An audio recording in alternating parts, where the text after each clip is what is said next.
감사합니다. 오늘 우리에게 주신 말씀 요한복음 18장입니다. 요한복음 18장 3절로 11절까지 보겠습니다.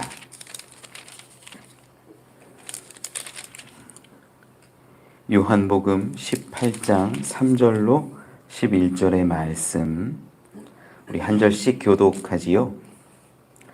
유다가 군대와 대제사장들과 바리새인들에게서 얻은 아랫사람들을 데리고 등과 횃불과 무기를 가지고 그리로 오는지라.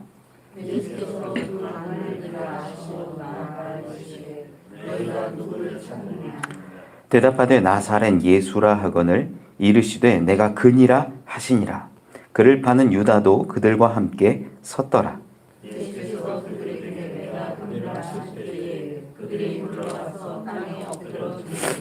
이에 다시 누구를 찾느냐고 물으신데 그들이 말하되 나사렛 예수라 하거늘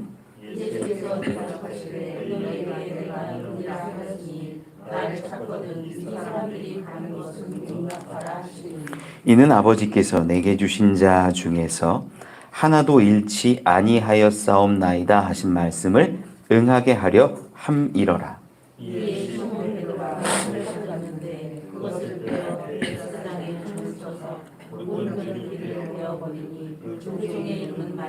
함께 읽지요. 예수께서 베드로더러 이르시되 칼을 칼집에 꽂으라. 아버지께서 주신 잔을 내가 마시지 아니하겠느냐 하시니라. 아멘. 아멘. 감사합니다. 9월의 첫날이 시작되었습니다. 이 9월도 하나님이 함께 하시고 돌보시고 지키는 여러분들 또 가정 되시기를 간절히 축원합니다.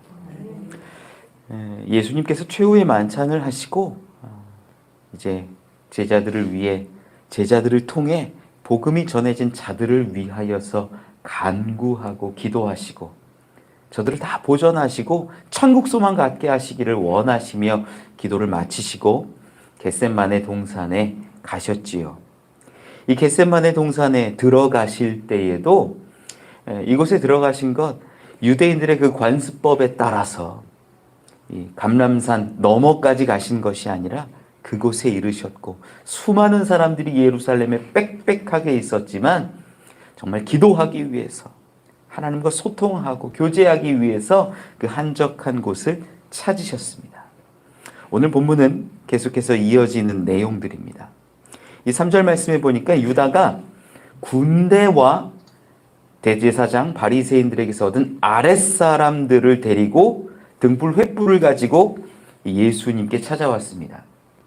우리 1절 2절에서도 살펴봤지만 유다도 아는 곳이었어요.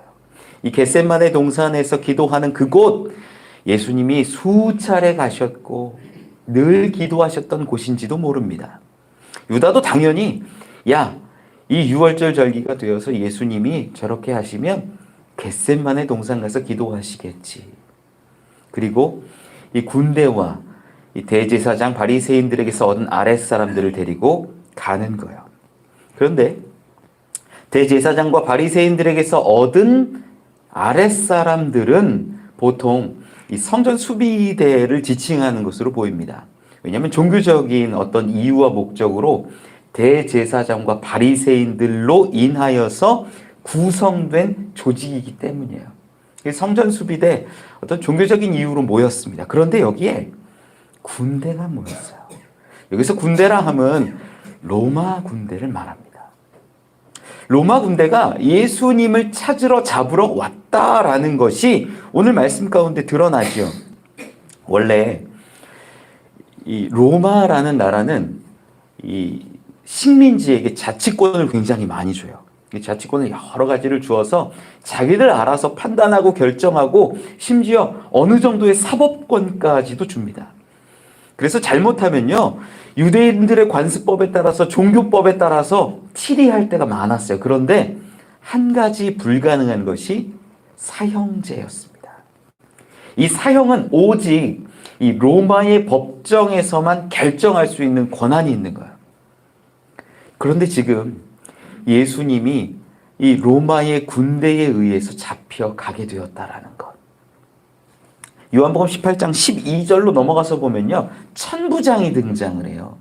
예수님을 잡으러 온 사람들, 그 군대가 어떤 조직이었냐라면 천부장의 군대였다라는 것을 우리가 알 수 있어요. 천부장은 말 그대로 1000명의 군사를 거느리는 이 부대장인데, 보통 이 역사의 기록들을 보니까 천부장이 다스리는 군대가 한 600명 정도, 실제는 1000명이라고는 하지만 실제적으로 이렇게 구성되어 있는 건 600명 정도로 봅니다. 그들 가운데 기동대로 이렇게 천부장이 데리고 다니는 군사들은 한 200명 가량인 것으로 보아요. 나머지는 주둔하여서 문제가 생기면 대처하거나, 모든 군대들이 그래요. 그래서 다 움직이는 게 아니라 천부장이어도 한 200명 정도 되는 사람들이 예수님을 잡으러 왔다라는 거예요. 원래 로마의 군대는요, 예루살렘 근처에 있지 않습니다. 예루살렘에 들어오지 않아요. 그게 예루살렘을 어떤 식으로는 존중하는 거고 자치권을 인정하는 거예요. 그런데 왜 이 감람산, 이 겟셋마네 동산, 예루살렘 바로 앞까지 로마의 군대가 들어올 수 있었나? 유월절기라는 특수성 때문이에요. 유월절기에는요, 보통 이 유월절기의 그전에도 민심이 동요하면서 소요되고 밀란이 일어나는 일들이 왕왕 있었던 거예요. 이 유월절기가 어떤 절기예요? 애굽으로부터 독립한 절기잖아요. 그러니까 이 유대인들의 가슴 속에 남아있는 건 뭐냐면, 야, 이 유월절기에 하나님이 우리를 살리시고 우리를 도우시고 우리를 구원하셨어, 이런 마음들이 더 커지는 거야. 그러면 마음들이, 야, 한번 일어나 보자, 이런 사람들이 당연히 생겼겠죠. 그래서 요 유월절기에는 특별히 가이사랴 지방에 있었던 로마의 군대가 이 유월절 예루살렘 절기에 맞춰서 예루살렘에 와서 질서와 치안 유지를 하는 일들을 굉장히 자주 했다라는 거예요. 그런데 가만히 보세요, 여러분. 예수님이 죄를 짓고 문제가 있다면 성전 수비대원들이 와서 잡아가도 충분한데 왜 로마의 군사가 찾아왔을까? 이건 이미 대제사장과 바리새인들이 로마의 이 권세자들과 뒤에서 물밑 작업을 했다라는 거예요.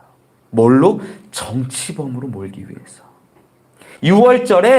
유월절기에 이제 뭐라고 얘기했을까요? 로마 이 권세자들에게 지금 유월절기다. 자칫 잘못하면 민심이 움직이고 소요가 일어나고 동요하면서 사람들이 막 밀란을 일으킬 수 있다. 그 중심되는 자가 예수다라고 말하면 로마 사람들 입장에서는 어떨까요? 가장 두려운 게 밀란인 거예요. 총독이나 이런 사람들이 가장 두렵고 힘든 게 이 나라가 안정되지 못하고 내가 식민지 총독으로 왔는데 밀란이 일어나고 문제가 일어나는 게 가장 두려운 일인 거예요. 그래서 로마 군대도 투입하고 질서를 유지하고 문제가 생기지 않도록 하는 거였는데 이 대제사장과 바리새인들이 막 얘기하는 거예요. 그러면 문제가 있다면 가서 잡아라. 로마 군대를 투입합니다. 그래서 우리는 로마 군대가 투입되었다라는 것으로 확인할 수 있는 게 뭐냐면 예수님이 이미 지금 정치범으로 몰리고 있다라는 사실이에요. 예, 그래서 로마군이 투입되었고 예수님 앞에 서게 됩니다. 이 유다와 함께 군대, 이 성전 수비대원들이 등과 횃불 그리고 무기를 가지고 예수님 앞에 나왔어요. 지금 굉장히 어두운 한밤중인 것을 등과 횃불을 통해서도 확인할 수 있죠. 그리고 4절 5절 말씀 가운데 보면 이렇게 기록해요. 예수께서 그 당할 일을 다 아시고 나아가 이르시되 너희가 누구를 찾느냐? 대답하되 나사렛 예수라 하거늘 이르시되 내가 그니라 하시니라. 그를 파는 유다도 그들과 함께 섰더라. 유다도 지금 이 성전 수비대원과 군대와 또 뒤에 나오는 말고와 함께 이렇게 서 있음을 성경 이야기해요. 그런데 가만히 보세요. 지금 잡으러 온 사람이 딱 와서 겟세마네 동산에 와서 야, 너희 누구야? 너 누구야? 이러면서 잡고 제압하고 붙잡는 게 일반적인데 지금 질문의 주도권이 누구한테 있는 것 같으세요? 예수님에게 있어요. 4절 5절 말씀 가운데 읽어보면 질문의 주도권이 지금 예수님에게 있다는 걸 알 수 있어요. 너희가 누구를 찾느냐. 보통 이게 뒤바뀐 거죠. 원래는 너 누구야, 너 누구야, 너 누구야 하면서 군대가 수백 명이 왔기 때문에 지금 성전 수비대원과 군대가 왔기 때문에 찾고 잡고 할 수 있어요. 그런데 예수님이 먼저 물으세요. 그리고 저들이 말하죠. 나사렛 예수라 하거늘. 예수님 대답하면 내가 그니라. 이 내가 그니라라고 말하는 것이 헬라어로 에고에이미라고 합니다. 이게 그냥 내가 너희가 찾는 그 사람이다라고 이야기하는 것이기도 한데 예수님이 에고에이미라는 이 말을 하실 때가 특별히 언제였냐면 자신의 신적인 본질과 정체성을 드러내실 때 에고에이미라고 말하실 때가 여러 번 있었다라는 거예요. 우리 실제 예를 좀 찾아보면 이 요한복음 4장, 요한복음 내에서 보면 쉽죠? 요한복음 4장 25절 26절 한번 보겠습니다. 요한복음 4장 25절 26절 같이 한번 읽어보지요. 시작. 여자가 이르되 메시아 곧 그리스도라 하는 이가 오실 줄을 내가 아노니 그가 오시면 모든 것을 우리에게 알려주시리이다. 예수께서 이르시되 내게 말하는 내가 그라 하시니라. 여기서 내가 그라라고 말씀하신 게 헬라어로 에고에임이에요. 그냥 내가 그 사람이다라는 답도 되겠지만 예수님이 특별히 하신 말씀은 당신의 신적인 존재와 본질을 드러내실 때 에고에임이라고 답하실 때가 많았다라는 거예요. 6절 말씀 가운데는 이런 기록이 있어요. 예수께서 오늘 본문으로 돌아왔습니다. 18장 6절 예수께서 그들에게 내가 그니라 하실 때에 그들이 물러가서 땅에 엎드러 지는지라. 사실 공관복음에는 이 장면이 나오지 않아요. 공관복음과 요한복음이 좀 차이가 있잖아요. 이 요한복음에만 기록되어 있는 독특한 부분인데 우리가 이 장면을 많이 놓쳐요. 공관복음에 기록이 없다 보니까. 예수님이 내가 그니라라고 말씀하실 그때 그 순간에 거기 예수님을 잡으러 몰려왔던 그들이 물러가서 땅에 엎드려졌다라고 기록해요. 즉 예수님이 신적인 존재와 당신의 본질을 드러내셨을 때 저들이 어떤 그 위세에 눌렸는지 신적인 힘에 놀랐는지 예수님의 말씀을 듣고 땅에 엎드러졌다라고 기록합니다. 그리고 더 재밌는 장면이 7절, 8절에 나오는데요. 7절, 8절에 예수님이 또 물으세요. 이에 다시 누구를 찾느냐고 물으신데 그들이 말하되 나사렛 예수라 하거늘 예수께서 대답하시되 너희에게 내가 그니라 하였으니. 이렇게 8절 앞에까지만 보면 그래요. 자, 4절, 5절의 말씀과 7절, 8절의 말씀이 비슷하죠. 4절, 5절에도 지금 너희가 누구를 찾느냐라고 예수님이 먼저 물으셨어요. 7절, 8절에도 지금 너희가 누구를 찾느냐라고 먼저 물으세요. 계속해서 질문의 주도권이 누구한테 있어요? 예수님에게 있어요. 그리고 예수님이 당신을 분명하게 드러내실 때 내가 그다 라고 말씀하실 때 저들이 어떻게 됐어요? 엎드려지고 넘어졌어요. 예수님의 신적인 본질이 분명히 드러나고 이러한 모든 일들이 예수님의 주도권 가운데 있음을 우리에게 보여주는 장면이에요. 여러분, 우리는 여기서 분명히 알 수 있어요. 4절, 5절, 7절, 8절, 그리고 가운데 있는 6절 말씀. 샌드위치 구조 기억나세요? 우리 얘기 드리면 6절에 있는 말씀이 너무나 중요한 거예요. 여기서 예수님이 말씀하시는데 그들이 땅에 엎드려지는 이 모습, 신적인 모습을 분명하게 드러내는 이 장면, 우리 4절부터 8절 가운데 있는 이 기록을 통해서 뭘 알 수 있냐면 저들은 군대를 가지고 무기를 가지고 등불과 횃불을 가지고 예수님을 잡으러 나아오지만 예수님은 사실 자기의 주도권으로 자기를 내어 주셨다라는 거예요. 예수님이 결코 잡히신 게 아니라 예수님이 당신을 내어주시고 드러내셨다라는 거예요. 많은 사람들이 오해합니다. 예수님이 잡히셨다. 그런데 지금 요한복음의 기자는요, 그걸 얘기하고 싶은 게 아니라 예수님이라는 정말 위대한 분이, 신적인 능력을 가지신 분이 사실 원하신다면 저들이 넘어지는 장면을 통해서 보면 원하시면 잡히지 않을 수도 있는 거예요. 힘과 능력이 분명히 있으신 분이에요. 그런데 예수님이 주도적으로 잡혀주세요. 우리는 이 장면을 4절에서 5절 그리고 6절과 7절, 8절을 통해서 확인한다라는 거죠. 그리고 8절 중간 이하에 기록합니다. 나를 찾거든 이 사람들이 가는 것을 용납하라 하시니 이는 아버지께서 내게 주신 자 중에서 하나도 잃지 아니하였사옵나이다 하신 말씀을 응하게 하려 함이로라. 이 이야기는 어떤 거냐면 예수님이 처음에 제자들을 위해서도 기도하고 제자들이 복음을 전한 자들을 위해서도 기도하고 이러한 기도하는 모습들을 많이 보여주시잖아요. 그런데 예수님이 바라셨던 건 특별히 지금 옆에 있는 제자들에게 내가 보전하기를 원합니다. 이런 고백들을 하세요. 요한복음 17장을 한번 보죠. 17장 12절 말씀 같이 한번 읽어보죠. 시작. 내가 그들과 함께 있을 때에 내게 주신 아버지의 이름으로 그들을 보전하고 지키었나이다. 그 중에 하나도 멸망하지 않고 다만 멸망의 자식뿐이오니 이는 성경을 응하게 하려 함이나이다. 아멘.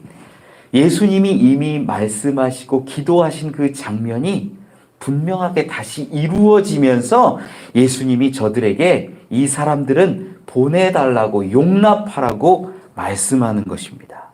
예수님이 기도하신 것들이 이루어지는 장면인 거죠. 10절 11절 말씀에 보면 이렇게 기록해요. 이에 시몬 베드로가 칼을 가졌는데 그것을 빼어 대제사장의 종을 쳐서 오른편 귀를 베어버리니 그 종의 이름은 말고라. 예수께서 베드로더러 이르시되 칼을 칼집에 꽂으라. 아버지께서 주신 잔을 내가 마시지 아니하겠느냐 하시니라. 베드로가 칼을 가졌습니다. 이때 들고 다니는 칼은 큰 검이나 큰 칼이라기보다는 이 옷 속에 품 속에 숨길 수 있는 작은 칼들을 보통 의미해요. 일부러 어디 갈 때 싸우러 가는 것이 아닌 이상 큰 칼을 들진 않았습니다.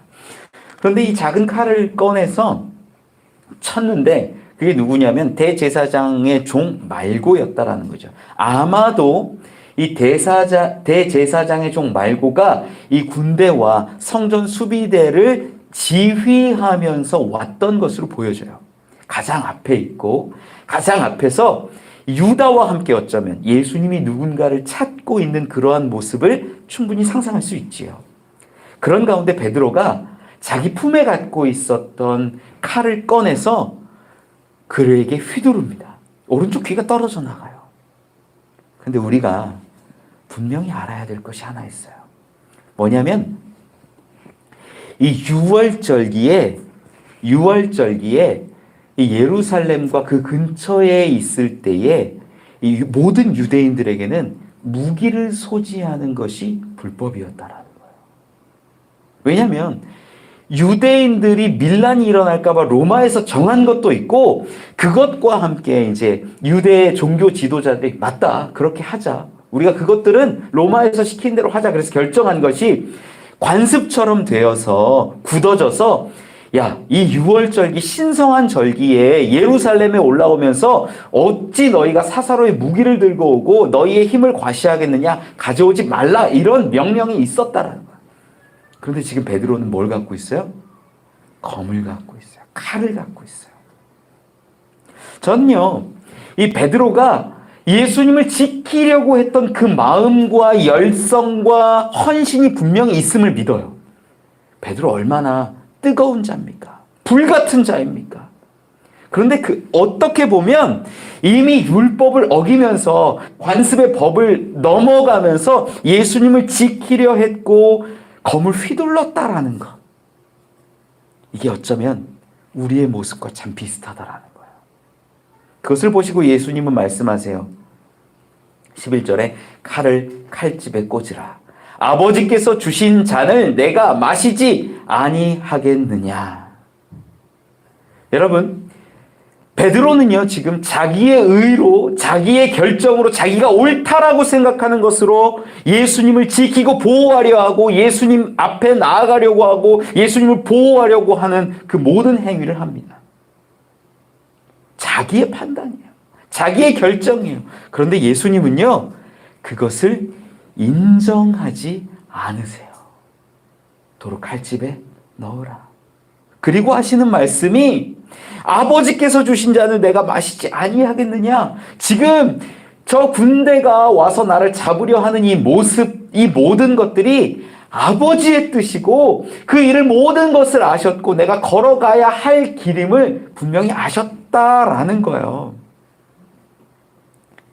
여러분, 베드로는 마태복음 16장에도 기록하지만 예수님이 죽으실 것을 다 말씀하셨을 때 베드로가 말합니다. 주여 그리 마옵소서. 이 일이 결코 주께 미치지 아니하리이다. 항변하며 예수님 앞에 부르짖었을 때 예수님이 그때 마태복음 16장 23절에 기록해요. 예수께서 돌이키시며 베드로에게 이르시되 사탄아 내 뒤로 물러가라. 너는 나를 넘어지게 하는 자로다. 내가 하나님의 일을 생각하지 아니하고 도리어 사람의 일을 생각하는도다. 지금 베드로는요, 사람의 일을 생각한 거예요. 제자로서 선생님을 지키고 보호하는 일, 사람의 일을 행하려 했던 거예요. 예수님은 하나님의 뜻을 알고 하나님의 마음으로 하나님의 길을 걸어가려 하셨는데 베드로는 사람의 일, 사람의 판단, 사람의 열정을 가지고 예수님께 대하고 저들을 막아 섰다라는 거죠. 이 부분이 너무나 중요해요. 사실 오늘 제가 이 말씀을 드리고 싶었어요.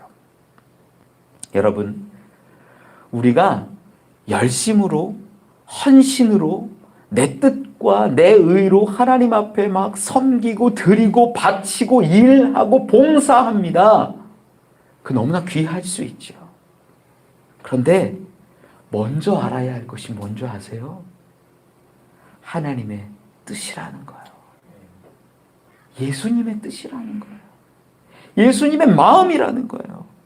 우리가 그걸 알지 못하고 마치 베드로처럼 내가 칼을 들고 막 휘두릅니다. 이것이 예수님을 위한 길이야. 이것이 하나님의 뜻일 거야 라고 말하면서 내 열심을 가지고 살아가는 사람들이 너무나 많다라는 거예요.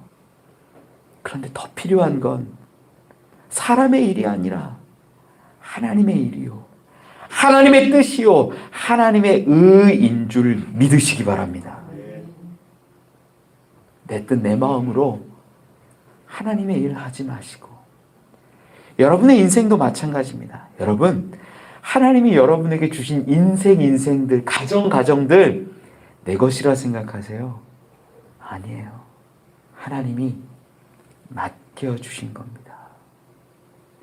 이 삶을 내 뜻으로, 내 열정으로, 내 판단으로, 내 이해로 살아가고 결정한 사람이 너무나 많죠. 여러분 이제 바꾸세요. 먼저 하나님의 뜻을 바라보고 하나님의 뜻대로, 예수님의 뜻대로 살아갈 수 있기를 원합니다. 이제 9월이 되었습니다. 저도 마음이 여러 가지로 복잡하고 어려울 때가 많습니다. 그때 야, 이렇게 해야겠다, 저렇게 해야겠다라는 수많은 생각들이, 아이디어들이 떠오릅니다. 이렇게 하면 어떨까, 저렇게 하면 어떨까. 그런데 그 모든 건 내려놓고 하나님의 뜻을 찾기로 결단했습니다. 여러분, 하나님의 뜻을 먼저 찾으십시오. 하나님의 뜻을 구하십시오. 그대로 살아갈 때 그 길이 내 십자가를 지는 길이지만, 어려운 길이고 고난의 길이지만 하나님의 뜻이 이루어지고 하나님의 나라가 이루어질 것을 믿습니다. 그러한 저와 여러분 우리 되시기를 간절히 축원합니다. 우리 기도 제목 나누고 함께 기도했으면 좋겠어요. 여러 가지 기도 제목을 드려도 또 어려워하시는 것 같아요. 특별히 하나만 좀 기억했으면 좋겠습니다. 이제 9월이 시작되었는데 이 9월에는 정말로 하나님의 뜻을 우리가 먼저 분별하고 하나님의 뜻 가운데 서는 자가 되게 해달라고 기도하면 좋겠습니다. 베드로처럼 내 칼을 들고 휘두르고 이것이 예수님의 길이라, 예수님을 보호하고 예수님을 사랑하는 길이라 믿고 행했지만 예수님은 오히려 그것을 인정하지 않으세요. 하나님의 뜻을 찾는 자가 되기를 원합니다. 하나님의 마음을 구하는 자가 되기를 원합니다. 그렇게 하나님의 뜻대로 살아가게 해달라고 그렇게 기도하면 좋겠고, 두 번째는 이제 9월이 시작되었는데 하나님의 뜻 가운데서 우리 교회가, 여러분의 가정이 한 걸음 한 걸음 너무나 자연스럽고 아름답게 흘러가게 해달라고 기도해 주세요. 하나님의 뜻이 교회와 가정과 저와 여러분 가운데 이루어지기를 소망합니다. 우리 그럼 그 두 가지 제목 놓고 함께 기도하겠습니다. 우리 주여 한번 부르짖고 기도하지요. 주여,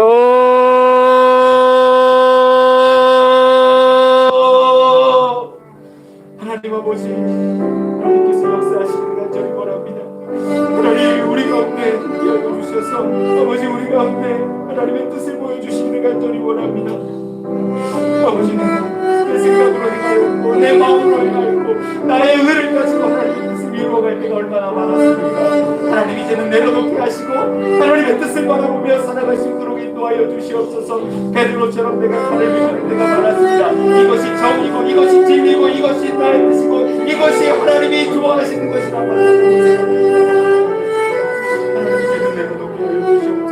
또 내가 쥐었던 그 칼을 들고 칼집에 꽂아놓게 하시고 이제는 하나님의 뜻을 먼저 바라보고 예수님의 마음을 먼저 살피는 자들이 되게 하셔서 기도하는 자들이 되기를 간절히 원합니다. 하나님의 뜻을 밝게 아는 자들이 되기를 원합니다. 하나님, 걸어가게 하여 주시옵소서. 인도하여 주시옵소서. 하나님, 내 뜻을 가지고 나아가고 내 마음을 가지고 나아가는 모습을 하나님의 영광을 위하여 살아가게 하여 주시옵시고 이제는 나에게 주어주신 아버지 그 십자가의 은혜를 되게 하여 주옵소서. 아버지, 하나님의 뜻을 생각하며 살아가시기를 간절히 원합니다. 예수님의 그 생각을 바라보며 아버지, 나를 달려나게 하여 주시옵소서. 하나님의 뜻을 생각하게 하여 주옵소서. 아버지, 특별히 바라고 원하고 교회가 각 정당을 위한 사랑을 사랑이 하나님의 뜻 가운데 세워지기를 간절히 원합니다. 우리가 알지 못하고 걸어가지 못하는 이 순간 가운데에서도 아버지, 하나님의 말씀이 내 길 가운데 빛이 되고 아버지, 내 걸음걸음 가운데 눈물이 되어서 아버지 걸어갈 수 있기를 간절히 원합니다. 하나님 뜻을 주시옵소서. 하나님의 마음을 주시옵소서. 하나님과 함께 걸어갈 수 있는 우리가 되게 하여 주시옵소서. 그리하여 하나님이 함께 하시고 동행하시고 이끄시는 것들을 경험하게 하시고 하나님의 살아계심을 우리가 고백하고 선포하게 하여 주시옵소서. 아버지 하나님, 이끄시기를 간절히 원합니다. 하나님, 우리 가운데 뜻을 주시옵소서. 마음을 주시옵소서. 말씀을 주시옵소서. 그리하여 우리를 통하여 하나님의 나라가 이루어지기를 원합니다. 한 사람 한 사람을 통하여 하나님의 나라가 이루어지기를 간절히 원합니다. 가정을 통하여 그곳이 하나님의 나라가 되기를 간절히 원합니다. 하나님 또한 우리 함께하는 교회 가운데 하나님의 뜻을 분명히 보여주시고 하나님의 뜻으로 나아갈 수 있도록 역사하여 주시옵소서. 주여, 함께하여 주셔서 하나님의 뜻으로 세워진 이 교회와 하나님의 나라가 되게 하여 주시옵소서. 아버지 하나님, 역사하시기를 간절히 원합니다. 이제 9월이 되었습니다. 많은 사람들이 자기의 뜻으로 살아가지만 하나님의 뜻을 밝게 알고 깨닫는 자 주님 앞에 나올 것을 믿습니다. 말씀을 사모하는 줄 믿습니다. 말씀이 내 삶 가운데 빛이 되게 하시고 말씀을 따라가는 인생들이 되게 하여 주시옵소서. 아버지 하나님, 아직도 알지 못하는 자들이 너무나 많지않습니다. 아직도 하나님 앞에 나오지 못하는 자들이 너무나 많지않습니다. 아직도 믿지 않지 못하는 자들이 너무 많지 않습니까? 하나님 저들을 돌봐 주시옵소서. 하나님 저들을 기억하여 주시옵소서. 하나님 저들을 불러와 주시옵소서. 그리하여 하나님의 특권대로 나오게 하시고 저들의 가족과 저들의 인생들이 다시 한번 온전하게 되기를 간절히 원합니다. 주여 역사하시기를 간절히 원합니다. 하나님 인도하여 주시옵소서. 역사하여 주시옵소서. 성령께서 인도하여 주셔서 약속하신 대로 우리를 이끌어 주시고 하나님 앞으로 나올 수 있도록 인도하여 주시옵소서. 아버지 하나님 아버지 하나님 함께하시기를 주님 감사합니다. 이제는 하나님의 뜻을 이루어 주시옵소서. 아버지 하나님 주시옵소서.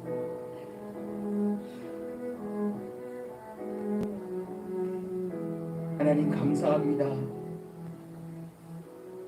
우리 가운데 나의 뜻과 나의 생각과 나의 정의를 가지고 살아올 때가 얼마나 많았습니까? 내 열심을 가지고 기도하고 내 열심을 가지고 헌신을 가지고 일하면 하나님의 뜻이 이루어질 거라, 하나님 나라가 이루어질 거라 오해할 때도 많았습니다. 이제는 먼저 하나님의 뜻을 밝히 알게 하여 주시옵소서. 하나님의 뜻을 가지고 살아가게 하여 주옵소서. 사람의 일을 생각하는 것이 아니라 하나님의 뜻을 위하여 하나님의 나라를, 하나님의 일을 생각하며 살아가는 우리가 되게 하시고, 이제는 말씀 가운데 분명히 보여주셔서 하나님의 영광을 드러내는 자들 되게 하여 주시옵소서.